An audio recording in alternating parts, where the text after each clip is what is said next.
Hello, good morning, जोहार। मैं संजय और आप देख रहे हैं न्यूज़ झारखंड। चलिए जानते हैं आज के मुख्य 25 बड़ी खबरों को। पलामू में भीषण सड़क हादसा, बर्थडे मना रहे युवकों को स्कॉर्पियो ने कुचला, 5 की मौत, 1 की हालत गंभीर। पलामू के नौडीहा बाजार में गुरुवार को एक बड़ा हादसा हो गया। हादसे में 5 युवकों की मौत हो गई जबकि एक व्यक्ति गंभीर रूप से घायल हो गया है। हादसे की चपेट में आए युवक नौडीहा के बिशनपुर मोड़ के पास खेत में जन्मदिन मना रहे थे, तभी गाय को धक्का मारने के बाद एक स्कॉर्पियो तेज गति से भाग रही थी। इसी दौरान जन्मदिन मना रहे युवक स्कॉर्पियो की चपेट में आ गए। इस हादसे में 2 की मौके पर ही मौत हो गई और 3 ने अस्पताल में दम तोड़ दिया। हादसा शाम 6:30 बजे हुआ है। पुलिस ने वाहन को जब्त कर लिया है। हादसे की चपेट में आए मृतकों के नाम आशीष कुमार, चंद्रवंशी, नीतीश कुमार, फिरोज अंसारी और विवेक कुमार हैं, जबकि एक की पहचान नहीं हो पाई है। हादसे में घायल एक अन्य युवक गौरव कुमार की स्थिति काफी नाजुक है। पीएलएफआई के रीजनल कमांडर तिलकेश्वर गोप और सूरज गोप को पुलिस ने दबोचा। रांची पुलिस को बड़ी कामयाबी मिली है। पुलिस ने पीएलएफआई के रीजनल कमांडर तिलकेश्वर गोप, राजेश गोप और उसके एक सहयोगी सूरज गोप को गिरफ्तार कर लिया गया है। दरअसल रांची पुलिस को सूचना मिली थी कि अनगढ़ा इलाके में किसी बड़े नक्सली घटना को अंजाम दी जा सकती है। इस फिराक में 2 नक्सली उक्त इलाके में भ्रमणशील हैं। इसकी जानकारी मिलने के बाद पुलिस ने एक टीम गठित की, जिसके बाद दोनों नक्सली को गिरफ्तार कर लिया गया। जानकारी के अनुसार गिरफ्तार नक्सली के पास से एक राइफल, एक देसी बंदूक, 10 गोली, 10 मोबाइल, 5 सिम कार्ड और पीएलएफआई संगठन से संबंधित पर्चा भी बरामद किया गया है। नक्सलियों को पकड़ने के लिए गठित टीम में सिल्ली डीएसपी समेत कई पुलिस पदाधिकारी शामिल थे। राज्यपाल ने किया झंडोत्तोलन, कहा महिला शक्ति झारखंड के ग्रामीण अर्थव्यवस्था की है नींव। 74वें गणतंत्र दिवस के मौके पर रांची के मोरहाबादी मैदान में राज्यपाल रमेश बैस ने झंडोत्तोलन किया और तिरंगे को सलामी दी। राज्यपाल ने अपने संबोधन में कहा कि धरती आबा भगवान बिरसा मुंडा की पावन धरती से मैं समस्त देशवासियों और झारखंड वासियों को 74वें गणतंत्र दिवस की हार्दिक बधाई एवं शुभकामनाएं देता हूं। उन्होंने कहा कि झारखंड राज्य को बेहतर बनाने के लिए हम सबको मिलकर कार्य करने की जरूरत है। उन्होंने कहा कि झारखंड में प्राकृतिक संसाधन और मानव संसाधन की कोई कमी नहीं है। राज्य में आर्थिक विकास को सुदृढ़ करने और आर्थिक गतिविधियों को बढ़ावा देने के लिए सरकार ने कई योजनाएं बनाई हैं। विधायक प्रदीप यादव की मां का 85 वर्ष में निधन। झारखंड के पोड़ैयाहाट विधानसभा के विधायक प्रदीप यादव की मां सावित्री देवी का 85 वर्ष की उम्र में निधन हो गया। बीते दिनों तबियत खराब होने पर उन्हें दुर्गापुर मिशन हॉस्पिटल में भर्ती कराया गया था, मगर स्वास्थ्य में कोई सुधार नहीं हो रहा था। ऐसे में इलाज के लिए उन्हें रांची स्थित रिम्स लाया जा रहा था, मगर रास्ते में ही उनका निधन हो गया। इसकी जानकारी गुरुवार सुबह विधायक ने दी। बताते चले कि विधायक ने मां को नमन करते हुए ईश्वर से प्रार्थना किया है कि उनकी मां को अपने श्री चरणों में स्थान दे। माता की मृत्यु की खबर सुनकर विधायक के राजनीतिक मित्र और शुभचिंतकों ने श्रद्धांजलि अर्पित की है। खबरों में आगे बढ़ने से पहले आपसे रिक्वेस्ट है कि अगर आप चैनल को सब्सक्राइब नहीं किए हैं तो प्लीज चैनल को सब्सक्राइब करके बेल आइकन प्रेस कर दे, जिससे आपको झारखंड की हर छोटी बड़ी खबर का अपडेट आप तक पहुंचता रहे। चलिए बढ़ते हैं खबरों की ओर। कर्तव्य पथ परेड की झांकी में देश विदेश ने देखा झारखंड के बैद्यनाथ मंदिर और भगवान बिरसा मुंडा का प्रारूप। 74वें गणतंत्र दिवस पूरे देश में धूमधाम से मनाया गया। राष्ट्रपति द्रौपदी मुर्मू ने कर्तव्य पथ पर तिरंगा फहराया। इसके बाद राष्ट्रगान हुआ। इस दौरान पहली बार भारतीय तोपों ने सलामी दी। इसी के साथ परेड की शुरुआत हो गई। इस परेड में झारखंड की झलक भी देखने को मिली है, जिसमें देवघर स्थित बाबा बैद्यनाथ मंदिर और भगवान बिरसा मुंडा की झलक देखने को मिली। झांकी में सबसे आगे भगवान बिरसा मुंडा को दर्शाया गया, जिनके साथ लोक कलाकार साथ साथ चलते नजर आए। लोक कलाकार वाद्य यंत्र के साथ नजर आए। उसके बाद बैद्यनाथ मंदिर की झांकी निकली। झारखंड सरकार द्वारा देवघर स्थित बाबा धाम परिसर के प्रारूप को काफी बेहतर ढंग से दिखाया गया। साथ ही देवघर में हो रहे विकास कार्यों को भी झांकी में दर्शाया गया है। जाहिर है यहाँ के पदाधिकारियों एवं कर्मचारियों ने इस दिशा में काफी मेहनत से इसके लिए कार्य किया है। वहीं यहाँ की प्राचीन कला एवं धरती आबा बिरसा मुंडा के बारे में भी जानकारी दी गई। इसके अलावा झांकी के राइट पैनल पर झारखंड की आदिवासी कला सोहराई पेंटिंग दर्शाई गई। झांकी के साथ जय पाइका नृत्य कर कलाकार राजपथ की शोभा बढ़ाई। मंत्री बन्ना गुप्ता ने फहराया तिरंगा। पद्मश्री जानूम सिंह शोई को किया सम्मानित।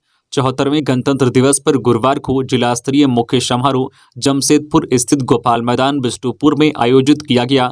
जिसमें मुख्य अतिथि के रूप में स्वास्थ्य मंत्री बन्ना गुप्ता ने झंडोत्तोलन किया और परेड की सलामी ली। इस मौके पर घाटशिला निवासी पद्मश्री जानूम सिंह शोई को विशेष रूप से सम्मानित किया गया। मंत्री, डीसी और एसएसपी ने बुके देकर व सोल ओढ़ाकर उनका सम्मान किया। बताते चले कि शोई को भाषा एवं साहित्य के क्षेत्र में उत्कृष्ट कार्य के लिए भारत सरकार द्वारा पद्मश्री पुरस्कार से नवाजा गया है। जिला स्तरीय समारोह में परेड के अलावा झांकी भी मुख्य आकर्षण का केंद्र रहा।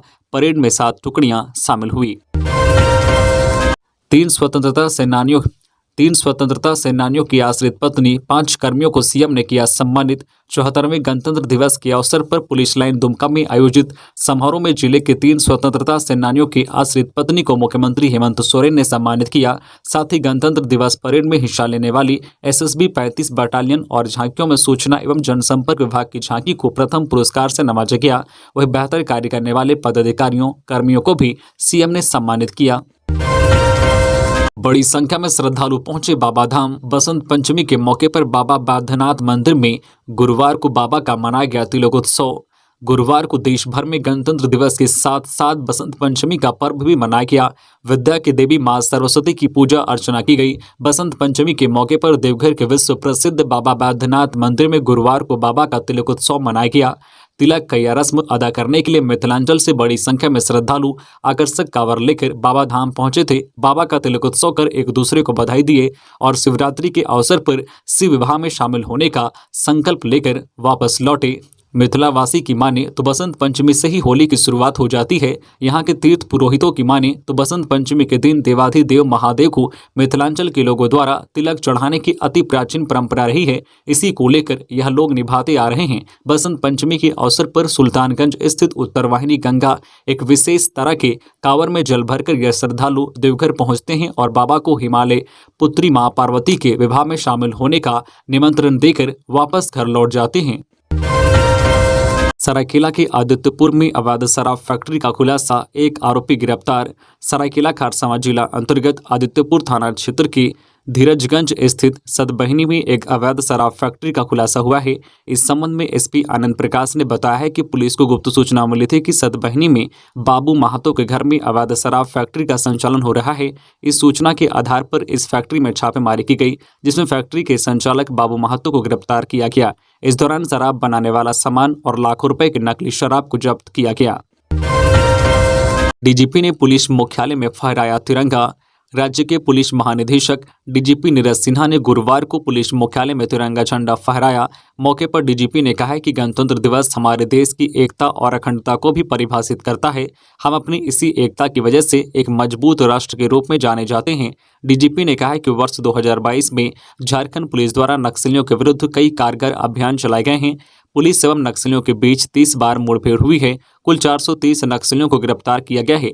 इनमें से 2 शेख सदस्य, 5 जोनल कमांडर, 10 सब जोनल कमांडर और 18 एरिया कमांडर की गिरफ्तारी की गई है। इसके अलावा 57 पुलिस हथियार, 24 रेगुलर हथियार, 108 देसी हथियार, 16,848 कारतूस, 984 जो है लैंडमाइंस, 625.66 विस्फोटक पदार्थ, जिलेटिन और 468 डेटोनेटर बरामद किए गए हैं। उन्होंने बताया कि इसके अतिरिक्त कुल 99,42,000 रुपए की लेवी राशि भी बरामद की गई है। देवघर में मंत्री हफीजुल हसन ने किया झंडोत्तोलन। स्कूली बच्चों ने दी शानदार प्रस्तुति। बाबा नगरी देवघर के मुख्य समारोह स्थल KKN स्टेडियम में गणतंत्र दिवस धूमधाम से मनाया गया। मौके पर मंत्री हफीजुल हसन ने झंडोत्तोलन किया और परेड की सलामी ली। इस अवसर पर विभिन्न विभागों के द्वारा झांकियां भी निकाली गई। अपने संबोधन के दौरान मंत्री हफीजुल हसन ने झारखंड सरकार की योजनाओं के बारे में सभी जानकारियां दी। वहीं स्वतंत्रता सेनानी के परिजनों को अंग वस्त्र देकर सम्मानित किया गया। साथ ही विभाग में अच्छे काम करने वालों को भी सम्मानित किया गया। देवघर में 52 साल में पहली बार गणतंत्र दिवस के मुख्य समारोह में स्कूली बच्चों का दबदबा हर क्षेत्र में देखने को मिला। स्कूली बच्चों ने न सिर्फ मुख्य बैंड बजाया बल्कि पुरुषों के साथ कदम से कदम ताल भी मिलाती नजर आई। गणतंत्र दिवस पर समाहरणालय परिसर में उपायुक्त राहुल कुमार सिन्हा ने तिरंगा फहराया। इस दौरान वरीय पुलिस अधीक्षक किशोर कौशल, उप विकास आयुक्त दिनेश कुमार यादव सहित जिला स्तरीय सभी पदाधिकारी उपस्थित थे। दूसरी ओर रांची के उप विकास आयुक्त दिनेश कुमार यादव ने विकास भवन परिसर में तिरंगा फहराया। रांची में बनेगा 200 बेड का super speciality hospital. CMT Ranchi Kanki road के गांधीनगर कॉलोनी स्थित महात्मा गांधी क्रीडांगन में गुरुवार को गणतंत्र दिवस पर तिरंगा फहराया गया। इस अवसर पर सेंट्रल कोलफील्ड्स लिमिटेड सीसीएल के सीएमडी पीएम प्रसाद ने झंडोत्तोलन किया और तिरंगे को सलामी दी। इस दौरान उन्होंने अमर शहीदों को और संविधान निर्माताओं को याद किया। उन्होंने कहा कि हमारा देश आज़ादी का अमृत महोत्सव मना रहा है। इस अवसर पर सीसीएल सीएमडी ने राजधानी रांची में सीएसआर पहल के अंतर्गत शीघ्र ही एक सुपर स्पेशलिटी हॉस्पिटल बनाने की घोषणा की, जिसमें 200 बेड होगा, जहां पर लोगों का बेहतर इलाज किया जाएगा, जिससे लोग लाभान्वित होंगे। उन्होंने बताया कि इसके लिए झारखंड सरकार ने सीसीएल को 5.5 एकड़ जमीन राज्य में उपलब्ध कराया है। गणतंत्र दिवस झांकियों में दिखी बदलते झारखंड की तस्वीर। पूरा देश 74वां गणतंत्र दिवस हर्षोल्लास के साथ मनाया। रांची के मोरहाबादी मैदान में राज्यपाल रमेश बैस ने झंडोत्तोलन किया और तिरंगे को सलामी दी। इस अवसर पर राज्य के 9 विभागों की ओर से झांकियां निकाली गई, जिसमें झारखंड की बदलती तस्वीरें देखने को मिली। सूचना एवं जनसंपर्क विभाग, वन पर्यावरण विभाग, स्वास्थ्य चिकित्सा शिक्षा एवं परिवार कल्याण तथा आयुष विभाग, स्वास्थ्य चिकित्सा शिक्षा एवं परिवार कल्याण विभाग, कृषि पशुपालन एवं सहकारिता विभाग, पेयजल एवं स्वच्छता विभाग, स्कूली शिक्षा एवं साक्षरता विभाग, पर्यटन, कला संस्कृति, खेलकूद एवं युवा कार्य विभाग और ग्रामीण विकास विभाग ने झांकियां निकाली। इस दौरान सूचना एवं जनसंपर्क विभाग की झांकी को प्रथम पुरस्कार से पुरस्कृत किया गया। बता दें कि सूचना एवं जनसंपर्क विभाग की झांकी में ऐतिहासिक धरोहर पलामू किला को दर्शाया है। इसी के साथ ही लोगों को इस धरोहर के बारे में विस्तृत जानकारी दी गई। नॉर्थ कर्णपुरा पावर प्लांट से जेबीवीएनएल को मिलेगी 150 मेगावाट बिजली। 1 फरवरी से उत्पादन होगा शुरू। झारखंड में बेहतर बिजली मिले, इसके लिए लंबे समय से कर रहे लोगों का इंतजार अब खत्म होने जा रहा है। 1 फरवरी से NTPC North Karanpura power plant से जेबीवीएनएल को 150 मेगावाट बिजली मिलने लगेगी।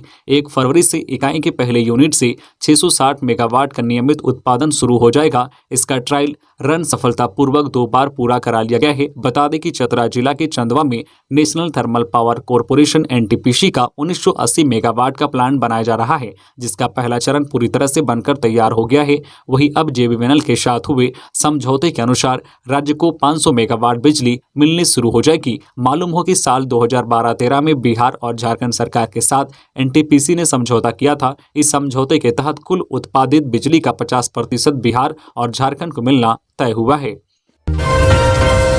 बेरोजगार छात्र उपचुनाव में नॉमिनेशन के लिए पहुंचने लगे हैं रामगढ़ उपचुनाव को लेकर गुरुवार को शिक्षित बेरोजगार छात्रों ने आवश्यक बैठक की। उपचुनाव की संगठनात्मक रणनीति पर चिंतन मंथन किया गया।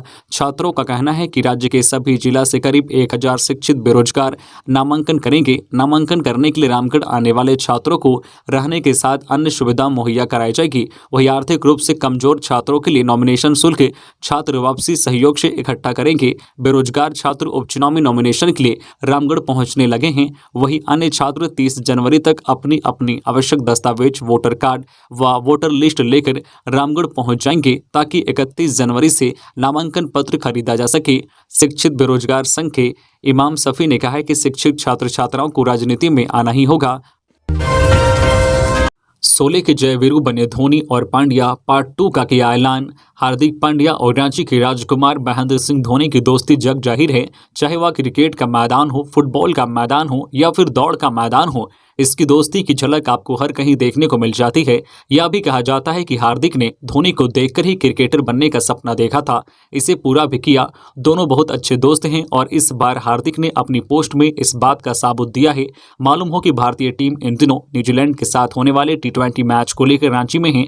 अब माही के इतने करीब होने पर भी हार्दिक उनसे ना मिले, ये तो नामुमकिन है। फिर क्या था, देर रात पांड्या धोनी से मिलने उनके घर पहुंच गए। हार्दिक ने मुलाकात की 2 खूबसूरत तस्वीरें शेयर की है। तस्वीरों में हार्दिक और धोनी एक बाइक पर बैठे हुए हैं। यह बाइक बॉलीवुड मूवी शोले की उस बाइक से मिलती जुलती है, जिसकी सवारी जो है धर्मेंद्र और अमिताभ बच्चन ने की थी। हार्दिक ने तस्वीर के कैप्शन में लिखा, शोले 2 जल्द आ रहा है। कहने का मतलब यह है कि हार्दिक और धोनी इस तस्वीर में जय और वीरू बन गए हैं। कांग्रेस नेता बंधु तिर्की बोले, ग्रामीण क्षेत्रों में बिजली की हालत खस्ती, बिजली बिल की मोटी रकम से लोग परेशान। झारखंड के पूर्व मंत्री व प्रदेश कांग्रेस के कार्यकारी अध्यक्ष बंधु तिर्की ने कहा है कि ग्रामीण क्षेत्रों में बिजली की हालत खस्ती है। रांची के चान्हो प्रखंड की विभिन्न पंचायतों एवं गाँवों के कई उपभोक्ताओं को कनेक्शन लगने के साल 2 साल बाद बिजली बिल भेजा जा रहा है और जब ग्रामीण बिजली बिल की मोटी रकम का भुगतान नहीं कर पाते हैं तो उन्हें कनेक्शन काटने और मुकदमा करने की धमकी दी जाती है। वैसे उपभोक्ता भी बड़ी संख्या में हैं जो 10-20 साल पहले ही दिवंगत हो चुके हैं, पर उनके नाम पर बिल भेजा जा रहा है। उन घरों में रहने वाले लोगों एवं किराएदारों को भुगतान न करने पर मुकदमा करने की चेतावनी दी जा रही है। बंधु तिर्की ने कहा है कि गांव में शाम 5-6 बजे से लेकर रात्रि लगभग 11 बजे तक बिजली पूरी तरह से गायब रहती है। इसके कारण ग्रामीणों का दैनिक कामकाज प्रभावित होता है और ग्रामीणों को न केवल घर या व्यापार के सामान्य कामकाज करने में दिक्कत आती है बल्कि पढ़ाई भी प्रभावित होती है। मरांग गोम के छात्रवृत्ति योजना बच्चों के लिए बेहद अहम। रविंद्रनाथ महतो। पूरे देश में 74वां गणतंत्र दिवस हर्षोल्लास के साथ मनाया गया है। इस अवसर पर झारखंड विधानसभा में तिरंगा फहराया गया। विधानसभा अध्यक्ष रविंद्रनाथ महतो ने झंडोत्तोलन किया और तिरंगे को सलामी दी। इस दौरान उन्होंने कहा कि राष्ट्र निर्माण के लिए हम सभी संकल्पित हैं। उन्होंने कहा कि हमारा संविधान की खासियत यह है कि यह बिना भेदभाव के प्रत्येक व्यक्ति को अपने पसंद का जनप्रतिनिधि का चयन करने का अधिकार देता है। प्रगति सरस्वती शिशु विद्या मंदिर में रही सरस्वती पूजा एवं गणतंत्र दिवस की धूम। जमशेदपुर के विरसानगर स्थित प्रगति सरस्वती शिशु विद्या मंदिर में 74वां गणतंत्र दिवस एवं ज्ञान की देवी मां सरस्वती का पूजन बड़ी हर्षोल्लास के साथ संपन्न हुआ। भारत माता पूजन एवं ध्वजारोहण विद्यालय के अध्यक्ष भोला मंडल ने किया। इस अवसर पर अतिथि के रूप में सत्यदेव सिंह, बलविंदर सिंह, अजय प्रजापति, विद्यालय सचिव विजय शंकर समेत गण्यमान्य लोग उपस्थित थे। पुलिस को नुकसान पहुंचाने के लिए आईडी बम लगाने वाले 3 नक्सली गिरफ्तार। कई कांडों में थे वांछित। पश्चिमी सिंहभूम जिले के गोइलकेरा पुलिस ने 3 नक्सलियों को गिरफ्तार किया है। ये तीनों नक्सलियों पर पुलिस को नुकसान पहुंचाने के उद्देश्य से आईडी लगाने का आरोप है। इसके अलावा अलग अलग मामलों में पुलिस को इन तीनों की तलाश थी। चाईबासा पुलिस को गुप्त सूचना मिली थी कि कुछ नक्सली गोइलकेरा बाजार में भ्रमणशील हैं। खबर मिलने के बाद अनुमंडल पुलिस पदाधिकारी कपिल चौधरी के नेतृत्व में एक टीम का गठन किया गया। टीम द्वारा गिलीतपी बाजार में छापेमारी कर नक्सली दस्ते के सदस्य सीनू सोरेन को गिरफ्तार किया गया। लोबेड़ा गांव का सीनू सोरेन संगठन के लिए दैनिक उपयोग का सामान लेने बाजार आया था। इसके अलावा मारादिरी के रहने वाले रांदो बोयपाई और अर्जुन मुंडा को भी आईडी बम लगाने के मामले में गिरफ्तार किया गया है। मारादिरी के पास जंगल में आईडी की चपेट में आकर सिंगराय पूर्ति नामक ग्रामीण की मौत हो गई थी। जांच में रांदो और अर्जुन की बम लगाने में संलिप्तता सामने आई थी, जिसके बाद से ही पुलिस उनकी तलाश में जुट गई थी। तो ये थी आज की झारखंड के टॉप बड़ी खबरें। इसी तरह झारखंड की हर छोटी बड़ी खबर देखने के लिए आप हमारे चैनल न्यूज झारखंड चैनल को सब्सक्राइब करके बेल आइकन प्रेस कर दीजिए, जिससे आपको झारखंड की हर छोटी बड़ी खबर का अपडेट आप तक पहुंचता रहे। तो आज के लिए बस इतना ही। हमें दीजिए इजाजत, फिर मिलते हैं नेक्स्ट न्यूज में।